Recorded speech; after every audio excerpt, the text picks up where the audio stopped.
శ్రీ విద్యోత్తమ సభాధ్యక్షుడు వేదిక మీద ఉన్న పెద్దలందరికీ నమస్కారం. చిన్నలందరికీ కూడా స్వాస్థ్యం తెలియజేస్తున్నాను. Good morning everyone. చిన్న చొక్కా అయినా కొనుక్కో, కానీ మంచి పుస్తకం కొనుక్కుంటే సరిపోతుందా? ఏం చేయాలి? చదవాలి. ఓకే, నేను ఒక చిన్న యాక్టివిటీ చేస్తాను, మీరు అందరూ అది చేయాలి. ఇప్పుడు మీరు అందరూ తప్పు చేశారనుకోండి, మీరు పుస్తకాలు చదవట్లేదు. కరెక్ట్ గా చేశారనుకోండి, అందరూ పుస్తకాలు చదువుతున్నారు. అంటే పుస్తకాలు అంటే ఇప్పుడు మాత్రమే కాదు నాన్న, వార్తా పత్రికలు కానివ్వండి, సాహిత్య పుస్తకాలు కానివ్వండి, ఇలా అన్ని రకాల పుస్తకాలు. ఇప్పుడు మనకి తెలుసుకోవాలి మీలో ఎంతమంది పుస్తకాలు చదువుతున్నారో చదవట్లేదు అనేది. టాస్క్ చేయడానికి రెడీగా ఉన్నారా? నేను చెప్పిన మాటలు జాగ్రత్తగా వినండి. నేను 1, 2, 3 అంటాను. ఎప్పుడైతే 3 అంటానో ఆల్ టుగెదర్ ఒకేసారి క్లాప్స్ కొట్టాలి. ఎప్పుడైతే అందరం కలిపి ఒకేసారి క్లాప్స్ చేస్తామో అప్పుడు అందరం బుక్స్ చదివినట్టు. ఒకవేళ కనుక క్లాప్స్ కొట్టకపోతే వాళ్ళు బుక్స్ చదవనట్టు. ట్రై చేద్దామా? గుర్తుందా? 1, 2, 3 అని కౌంట్ చేస్తాను. ఎప్పుడైతే 3 అంటానో ఇమీడియట్ గా అందరూ ఒకేసారి క్లాప్ చేయాలి. అలా ready? Shall I count? Back side నుంచి రెడీగా ఉన్నారా? Okay, ready? 1, 2, 2.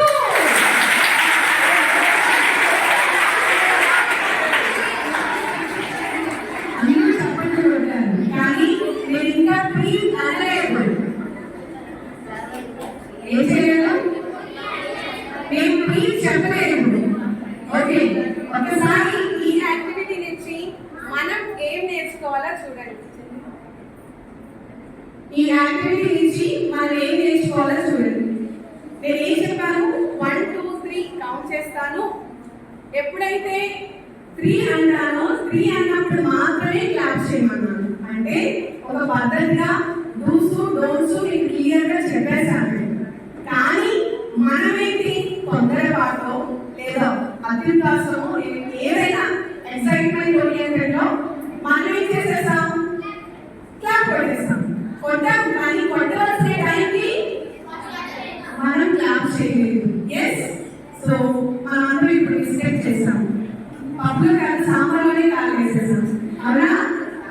లైఫ్ లో మనం ఇలాంటి మిస్టేక్స్ చేయకుండా ఉండాలి అంటే పుస్తకాలు మనకు అంత జ్ఞానాన్ని ఇస్తాయి. అంటే మనకు చాలా రకాల ఆలోచనలు ఉంటాయి మైండ్ లో.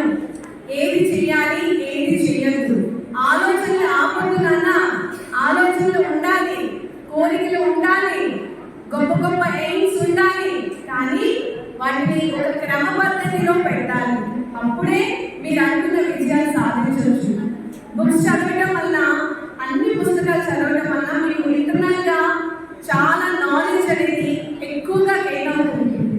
మనం టీచర్ చెప్పేటప్పుడు వినేదానికంటే ఆ చాప్టర్ని కానీ ఆ లెసన్ కానీ 2, 3 సార్లు మీరే మీ ఓన్ గా చదివితే వచ్చే నాలెడ్జ్ చాలా ఎక్కువ. అందరూ కూడా గురువుని బయట నుంచి ఉండాలి అని కోరుకుంటారు, కానీ నేను గురువు మనలోనే ఉంటారు. అది మనమే. మనల్ని మనం అర్థం చేసుకొని మనల్ని మనం స్ట్రిక్ట్ గా డిసిప్లైన్ గా ఈ రోజు నేను చదవాలి, లేదు అంటే మన గురుగారు కోరుకోరు. మన గురుగారు అంటే మనమే. మన గురుగారు మనల్ని కోపడతారు. సో సెల్ఫ్ రిగ్రెట్ అనేది చాలా చాలా చాలా పెయిన్ఫుల్. బయట వాళ్ళు మనల్ని తిట్టే కంటే మనల్ని మనం తిట్టుకోవడం చాలా ఎక్కువ పెయిన్ఫుల్. సో ఇప్పుడు బయట టీచర్స్ కంటే మనమే మనల్ని గైడ్ చేసుకోవాలి, మనమే మనల్ని కరెక్ట్ చేసుకోవాలి, మనమే మనల్ని అన్ని రకాలుగా మన ఎయిమ్స్ నుంచి ఎయిమ్స్ దగ్గరికి, గోల్స్ దగ్గరికి రీచ్ అయ్యే విధంగా మన గురువు గారు చెప్పినటువంటి మాటలు మనం వింటే చాలు. దయచేసి గమనించాలి, చిన్నలు చాలా మంది ఉన్నారు, మీరందరికీ కూడా మంచి భవిష్యత్తు ఉంది. కానీ ఎవరో ఏదో చెప్తే మనం అవునా, టీచర్స్ చెప్తారు, అమ్మా నాన్న చెప్తారు, వాళ్ళు అనుకున్నవన్నీ మనం చేయలేము. కానీ అవి చేయకపోయినా పర్వాలేదు. కానీ మీరు ఒకటి అనుకుంటారు చూడండి, అది అనుకున్నది మాత్రం చేయలేదు. అది కూడా అది సమాజానికి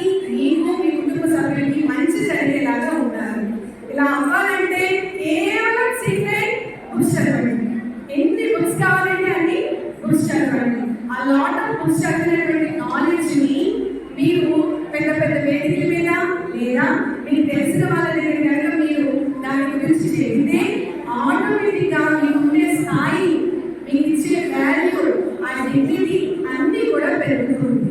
సో దయచేసి స్టూడెంట్స్ అందరూ కూడా ఈ రోజు మన గురువు గారికి చెప్తామా మన గురువు గారికి ఈ రోజు నుంచి చెప్పండి. మా గురువు గారు చెప్పిన మాటలను మేము పాటిస్తాము.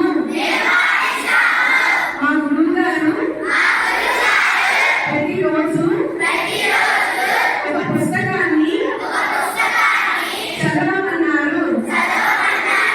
నేను ఖచ్చితంగా ఒక పుస్తకాన్ని కనీసం ఒక వారంలో చదువుతాను.